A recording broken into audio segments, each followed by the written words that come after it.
Hey folks, welcome to DocTalk. I'm Dr. Dan Thomson. Glad you joined us today. We're going to have a great show. Our guest is Dr. Chris Blevins, who's an equine veterinarian and works at the Veterinary Health Center here at Kansas State University's College of Veterinary Medicine. We're going to talk about getting rid of those parasites in your horse. Stay tuned and enjoy the show.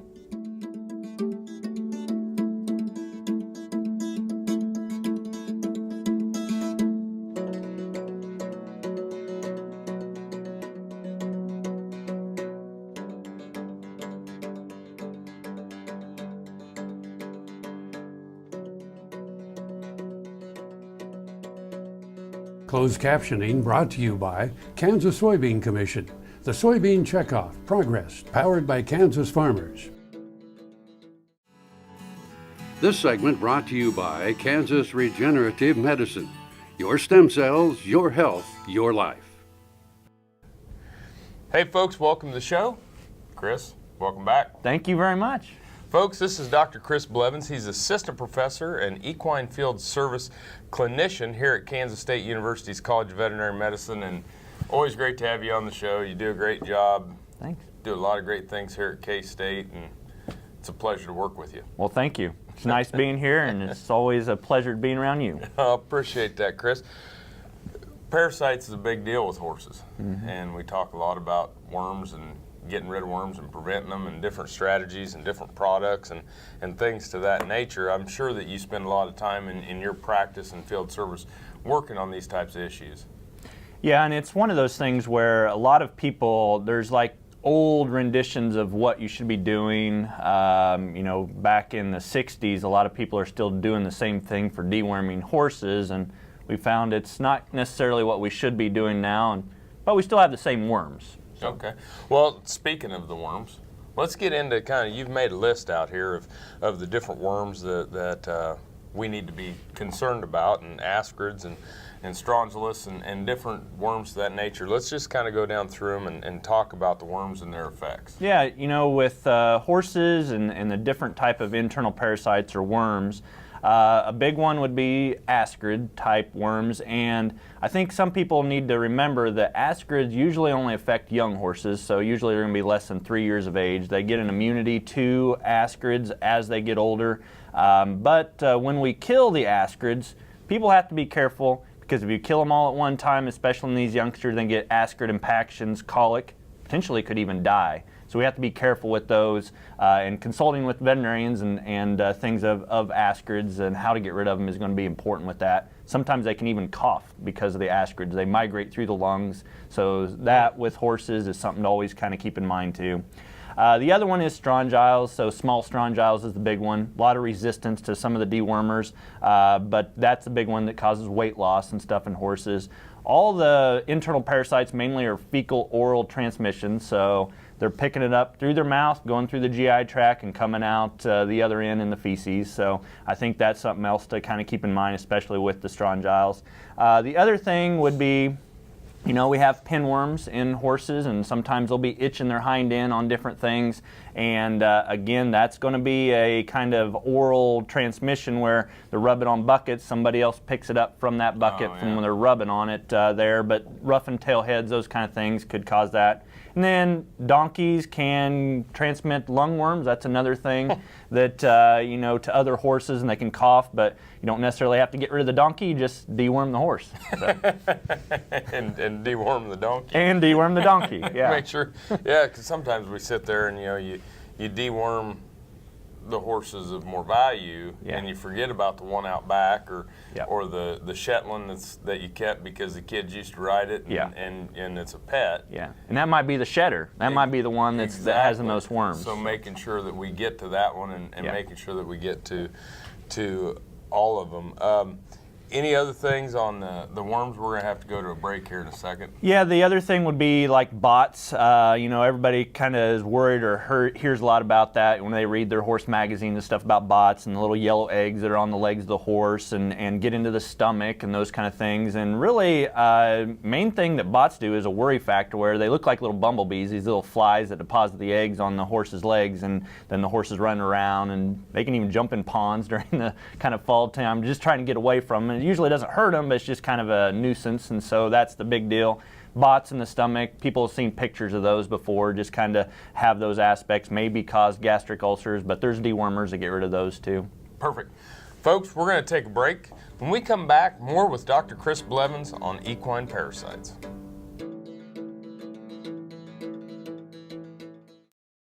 This Meet the Future Veterinarian is brought to you by Zuprevo. Choose confidence. Choose Zuprevo for BRD treatment. Cody Ann Spock, a student at Purdue University, recently received an AmStut scholarship. Originally from Winamac, Indiana, Cody grew up around livestock and showed stock in 4-H for 10 years. His passion lies in production medicine with strong interests in preventative medicine and reproduction. After graduation, Cody plans to go into a dairy practice.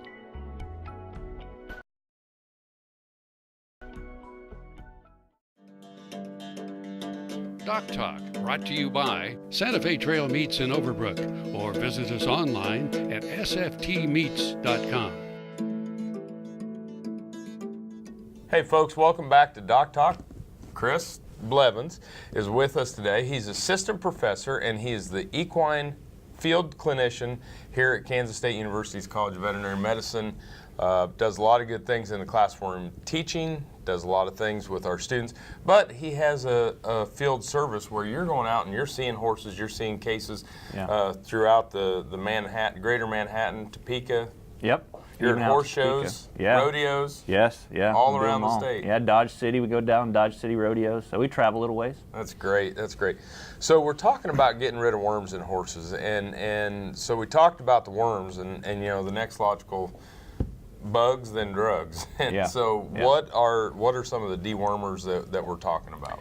You know, whenever there's a lot of dewormers actually out there for horses, at least options based on what people call them or companies give names to them. And there's aspects of daily pelleted dewormers, so they can just put dewormer in the food, and horses can pick up those dewormers daily. Is usually how a lot of those are. There's some that can be pelleted once a month type dewormers too, so it can be in the food, so they'll just eat it that way. A lot of them that are out in the market are some kind of a paste syringe. It's in a syringe and they just paste deworm, put the horse, you know, the wormer right in the horse there in the mouth. And that again can be different, and what places kind of recommend based on those things can be variable also. You know, and whenever you look at those and some of those active ingredients that are in them, companies call them different things, but a lot of times if you just look at the active ingredients, they'll be very similar. One of the ones that's very common is ivermectin, and ivermectin is one of the most common ones that is a dewormer for the horse. We do have moxidectin that's also in some of the dewormers, pyrantyl pamoate, fenbendazole, and then praziquantel tapeworms. So horses can get tapeworms too, Right. and one of the dewormers that helps get rid of those is praziquantel, is the active ingredient that's in that. So most of them, Ivomec are probably your most common, and the fenbendazole Yep. type dewormers, and Yep. and I'm assuming that they all come in the different forms and opportunities to give to your horses. Right, yeah. Most of the time, though, when you look at a lot of those different aspects, they come in a paste. The strong or the pyrantyl pamoate can come in a pellet, and some of those aspects of dewormers, but a lot of them are in a paste format, and usually with a combination. So, like an ivermectin praziquantel, that can be like a tape Care Plus or something like Yep. that. So there's different combinations usually of those dewormers too that are out there. And I'm sure we'll get to it when we get into the next segment. But you want to make sure that you work with your veterinarian and develop. Can there be regional differences in parasites, or are they all pretty much the same around the world? They're kind of, as far as the United States and a lot of places around the world, have the same type of internal parasites. So I think that's something else you just have to kind of keep in mind, that it's very similar through horses. They pick up the same type of worms, and there's a lot of speculations and different things that they could do to deworm, but yeah, it's kind of dependent on what they find. Cool. We're going to take a break, folks. When we come back, more with Dr. Chris Blevins on controlling parasites in your horses. Thanks for watching Doc Talk. More after this. Broadband has become as important to us as highways. That is why DocTalk is teaming up with NTCA, the Rural Broadband Association, and rural broadband companies like Blue Valley Telecommunications in fighting for quality broadband access through the program Smart Rural Communities. I don't think we have any idea what's coming in the future. I couldn't have imagined 5 years ago what we're doing today. So in 2 years, I would guess there's things we can't imagine that we're going to be doing. To learn more, visit ntca.org/smart or bluevalley.net. I will take action against herbicide-resistant weeds.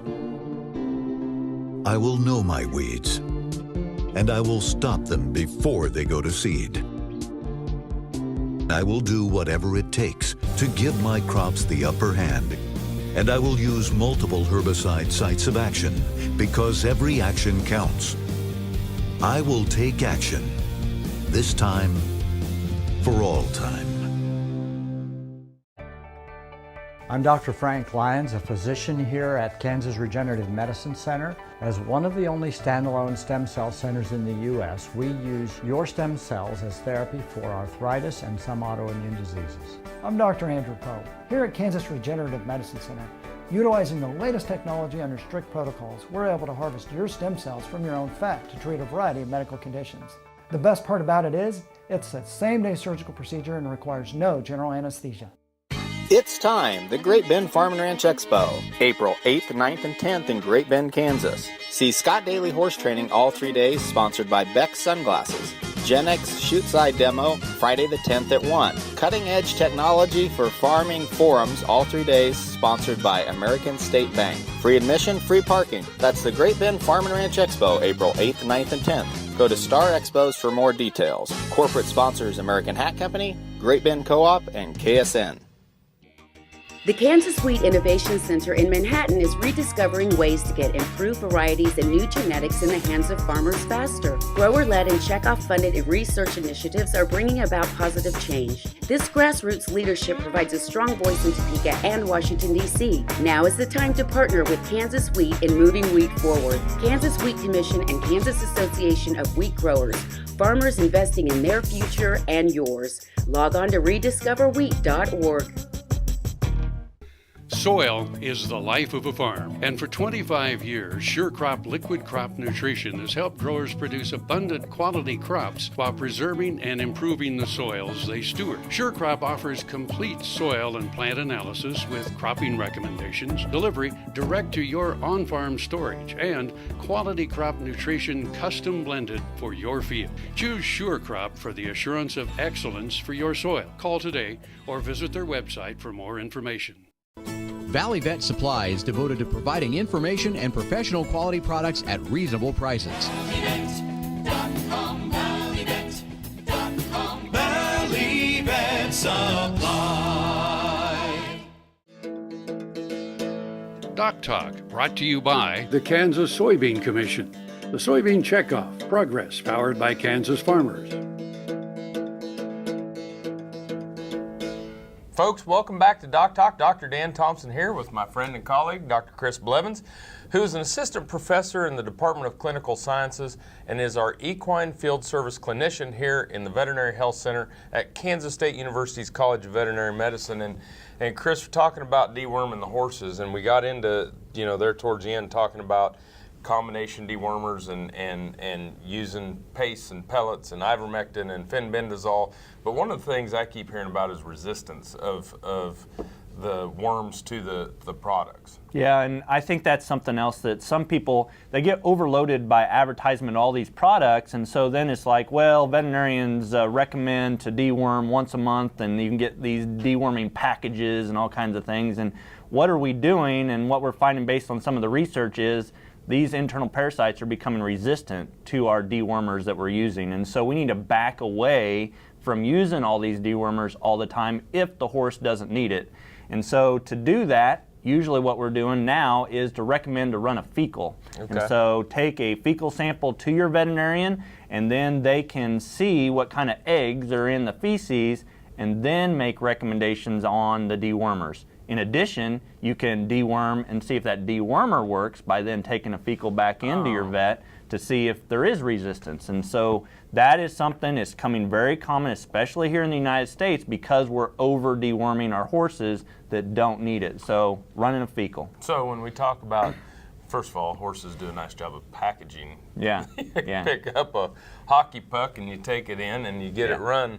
But how long should I wait? Let's say that, and I agree, always work with your veterinarian on this, but how long should I wait from, let's say I want to see if I own a horse barn, and I want to see how long it is from the time that I start deworming to effectiveness. How long do you wait until you take that second sample? Yeah, so it's always good to take the first sample prior to doing any deworming so you know how many number of eggs are in there, and then it's usually about 1 month.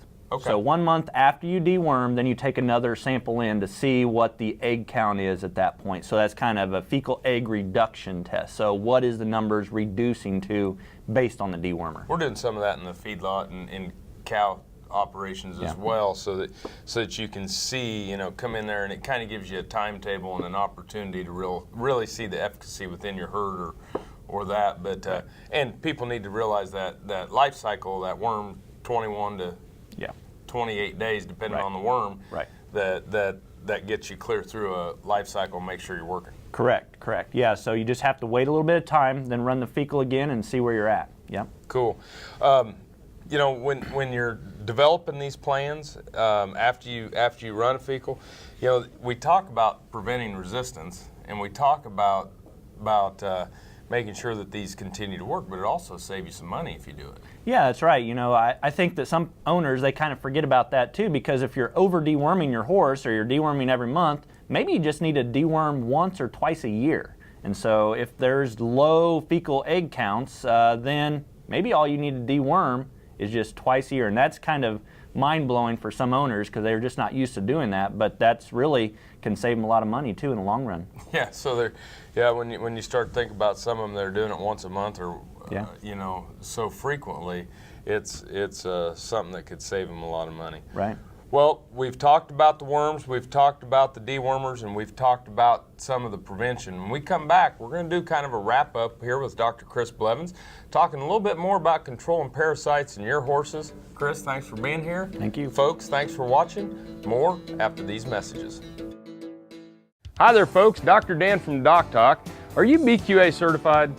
If you work with beef cattle and you're not, you should be BQA certified. So if you work with beef cattle on day-to-day as a beef producer, whether it's cow-calf, stocker, or feedlot, whether you're working in an auction market, whether you're 4-H, FFA, or ancillary to the beef industry, it's something that you need to do, and it's something that you need to be familiar with. Beef Quality Assurance has been around for over 25 years, and it has been the cornerstone for education for producers about things such as antimicrobial residue avoidance, food safety, animal welfare, sustainability, castration, dehorning, and many different things. And today, this educational opportunity is not only available face-to-face through your state coordinator, but it can also be attained online through Beef Quality Assurance online training provided by Boehringer Ingelheim Vet Medica. If you go to the website bivi-bqa.com, you can be registered and certified in Beef Quality Assurance at no cost between now and April 15th. Also, if you register and become certified between now and April 15th, you'll also be entered into a drawing to win a Yeti cooler and a barbecue package valued at $500. It's a great program. It's something that's been around for over 3 decades. It is the cornerstone to safe, wholesome, affordable beef. It's Beef Quality Assurance. Get certified today. Kansas Farm Bureau, the voice of agriculture, represents grassroots agriculture. The state's largest and most powerful farm organization stands up for its members through leadership development, agriculture education, legal defense, environmental advocacy, farm safety, and risk management. Members also enjoy money-saving benefits. To join our organization today or to learn more, go to www.kfb.org or find us on Facebook and Twitter. Healthy cows start with the new hired hand automatic livestock sprayer. Rancher invented to provide an efficient alternative to pour-on and injectable parasite management systems. The portable design allows cattle to treat themselves head to hoof. Strategic device placement with pass-through activation technology takes the stress out of parasite treatment for cattle and the rancher, leaving more time to tend to other vital tasks on the farm. To learn more, visit cowsprayer.com. The new hired hand makes healthy cows easy. Buying a car shouldn't be this hard. And at Brown Chevrolet Buick in Wamego, it isn't. It's actually awesome. Whether you want a new or used car or truck, Toby's team can make the deal. Even if you want to custom order a new car or truck, Toby's team can make the deal. See Toby's team at Brown Chevrolet Buick in Wamego. We're awesome. When your living depends on agriculture, you can depend on KFRM 550 AM. If you're in the southwest three-fourths of Kansas or the northern half of Oklahoma, catch us at 550 AM on the radio dial. But if that isn't you, listen on your cell phone at TuneIn Radio or on your computer at KFRM.com. We promise to keep you informed, entertained, and company as you go through your day. KFRM 550 AM, the voice of the plains. We would like to join your management team. Valley Vet Supply is devoted to providing information and professional quality products at reasonable prices. Valley Vet Supply. Kansas Farm Bureau, the voice of agriculture. To join today or for more information, go to kfb.org or find us on Facebook and Twitter. Hey folks, welcome back to DocTalk. Dr. Dan Thomson and Dr. Chris Blevins. We both work here at Kansas State University's College of Veterinary Medicine, where Chris is an assistant professor and serves as our equine field service clinician in our Veterinary Health Center at the vet school. And we're talking about deworming, and you're talking about tapeworms as we're in the break, about making sure right after the first freeze that you want to treat them. Yeah, you know, some people, you need to understand that there's sometimes a secondary host that kind of picks up and transmits it, so then the horse can pick it up. So there's a mite that's usually out in the pasture where it carries the tape mite or the tapeworm. And so usually I tell people wait and deworm for tapeworms after the first freeze, because the mite doesn't usually do very well after it kind of gets cold and freezes in the pastures. Cool. So I don't have to go buy these deworming products at the vet clinic, but it's probably important to make sure I'm working with the vet, even though if I'm not buying them from him or her. Right, because I think that's something that some people, they just see a lot of advertisements on what they could buy out in the the internet or wherever, and they can be packages of dewormers, and it looks great because you're saving money here and there, but maybe we're over deworming that horse and you don't need to buy the whole package type dewormers, or just buy this product or that just haphazardly. So working with your veterinarian and trying to figure out, this horse actually just needs dewormed once a year or twice a year. This horse had a high load, it's shedding it in the pasture, maybe it's going to shed it to those other horses. Let's deworm it more frequently. And so having those individual basis and testing can help you manage internal parasites, especially on farms or just the one horse in the pasture type deal. You bet, you bet. Well, if people want to go and find out more, you've got some websites and some different places that people can go to. What are some of the things that you look at or that you've produced? Yeah, and I think that a lot of people, there's great information out there. The AAEP, which is American Association of Equine Practitioners, they have a website, it's aap.org, and you can go and look and see what deworming guidelines, it's actually a very current one that they just wrote last year on internal parasites, what we should do, what you're seeing, and you can read a lot of information on there, and it's usually just access to the public based on that. And then you could always kind of do a search engine and just do KSU timely topic deworming recommendations, and it'll pop up through our website here at the vet school, and you can get some great information, what eggs per gram and those things that we kind of briefly discussed and how those go. Perfect. Well, thanks for being on the show. Yeah, thank you very much. Great information as always, folks. Dr. Chris Blevins here at Kansas State University's College of Veterinary Medicine. If you want to know more about what Dr. Blevins and I do here at K-State, you can find us on the web at www.vet.ksu.edu. Remember, we always recommend that you work with your local practitioner. You've been watching DocTalk today. We're glad that you joined us. I'm Dr. Dan Thomson from Kansas State University, and I'll see you down the road.